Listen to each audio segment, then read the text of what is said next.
Ahots bidezko aginduena da, teknikak etorkizuneko etxebizitzaren proiektuan bildu dituen teknologia berritzaileetako bat. Ok, Google, luz ambiente verde. Ongi etorri Tiny Housera. Pongo en verde la luz ambiente.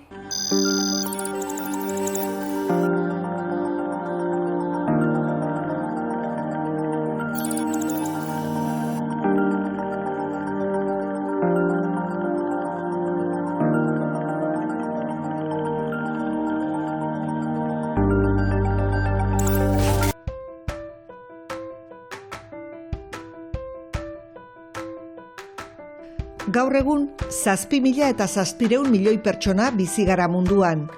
Eta Nazio Batuen erakundearen arabera, 2050erako populazioa 11.000 eta 200 milioira iritsiko da. Hazkunde honetan, 65 urtetik gorako pertsonen proportzioa bikoiztu egingo da gaurtik eta 2050era. Izan ere, hazkunde hori bizi itxaropenaren igoerak eragingo du neurri batean.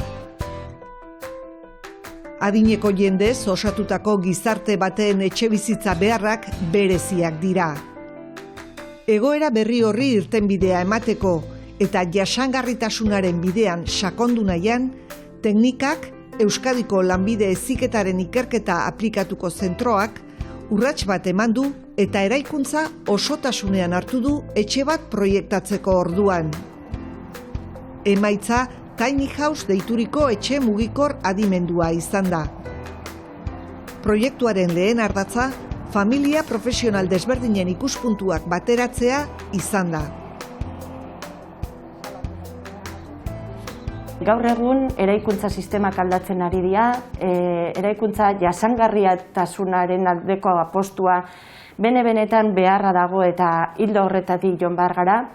Eta hola hasi ginen proiektu honetan, eraikuntza obra zibila, zurgintza, altzarigintza, energia eta ura, elektronika, elektrizitatea, eta zerbitzu kulturalak eta komunitateko zerbitzuak beraien artean, ikastetxe desberdinen arteko, elkarlan bat osatzeko asmoarekin. Jasangarritasuna da proiektuaren bigarren ardatza.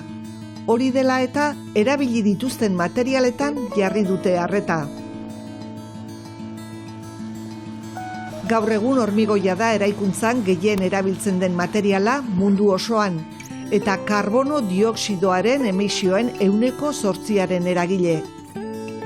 Teknikan ingurumena errespetatu nahi izan dute proiektua martxan jartzerako orduan eta egurra hautatu dute lehen gai.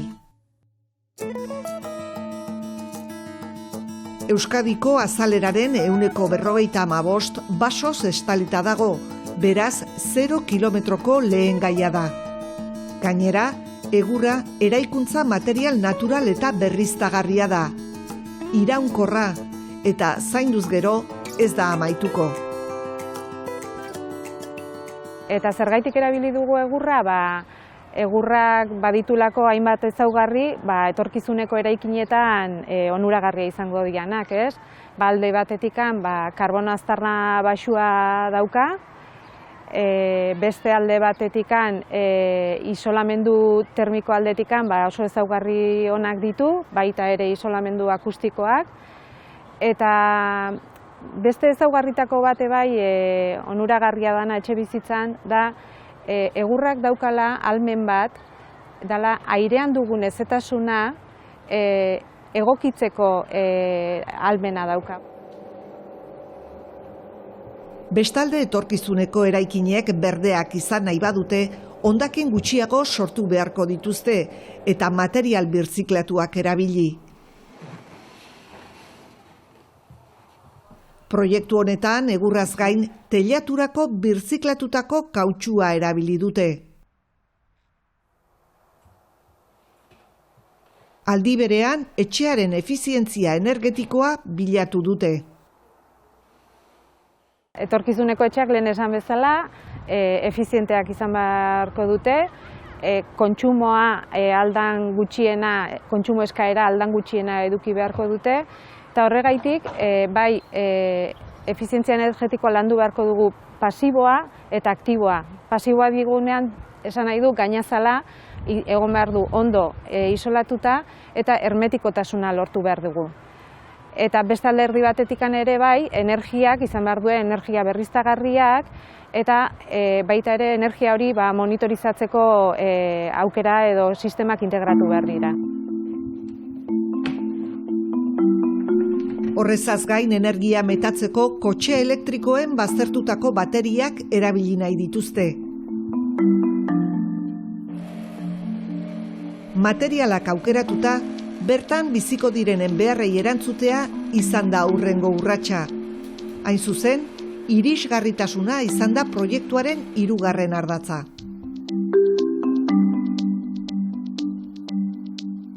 Proiektu honetan nabarmendu nahi ginen, batez ere gure gizartean, pertsonak eta gure bizitzan aurrera goazen bitartean ere bai, eraikuntza beharrak desberdinak izaten ditugu. Ez da berdina, famili batek daukan eraikuntza beharra, bere etxe bizitzan nola bizitu den eta nola bizi den, eta adinen gora goazenean eta batez ere behar bereziak dituzten pertsonak ere bai, etxe bizitzari ze eskatzen dioten, eta teknologia horrek bere ongizatean eta bere bizimodu eta kalitatean hobetzeko, ze ekarpenak egiten aldiozkion, ez?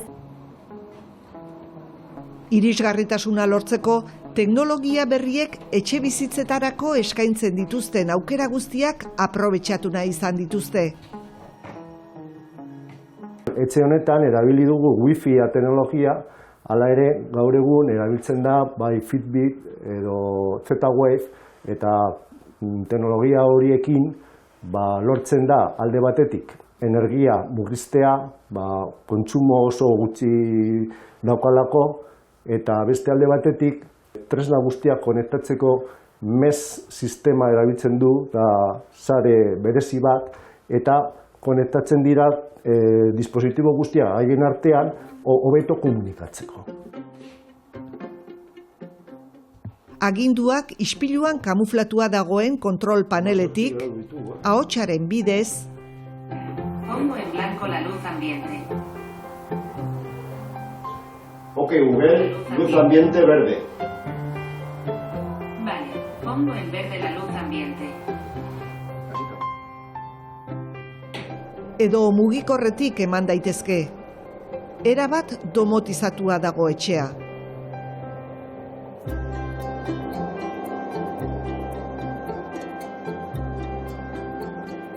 Wi-Fi teknologiari esker, etxetik kanpo ere barruan gertatzen dena kontrolatu daiteke.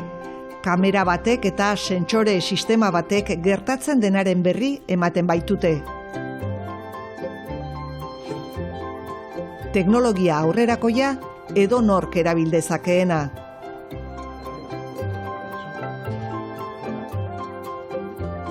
Bizitzaren etapa eta egoera ezberdinetan bizi kalitatea hobetzeko pentsatutako etxe modeloa egiterakoan ikasi dutena, lanbide heziketako hainbat familia profesionalen irakasle eta ikasleen artean hedatuko dute. Etorkizuneko eraikuntza gizatiarragoa izan dadin.